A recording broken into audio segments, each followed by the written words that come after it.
গেদু, এটা তোমার আম্মু নাকি? ভাবি কি বাচ্চাকে নিয়ে লাঞ্চ করতে আসেন? হ্যাঁ করেন করেন, বাচ্চাকে পড়াশোনা করাবেন, গরুর মতো গরু করে তুলবেন, ঠিক আছে? আজকাল কেউ গরুর মতো গরু না হলে সমাজে কেউ মূল্যায়ন করে না।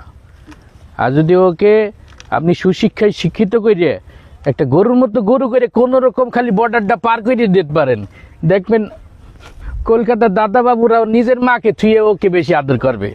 তাকে মা মা বললে তার মানে আপনার গোবরও সাফ করতে হবে না, গোবরটারে কেক মনে করে খাবে আর ওর মূত্রটারে শরবত মনে করে খাইয়ে ফেলাবে।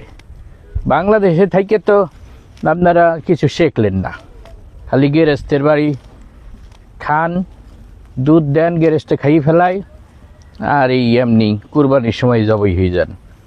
তো বাংলাদেশে থাকবেন না, ওকে বিদেশ পাঠাই দেবেন, ইন্ডিয়াতে। দেখবেন যে পরবর্তীতে জননী হয়ে ফিরে আসছে।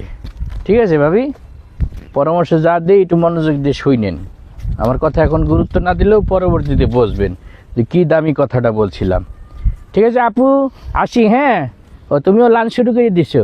আচ্ছা খাও, পরে কথা হবে। হ্যাঁ থাকো। হ্যাঁ।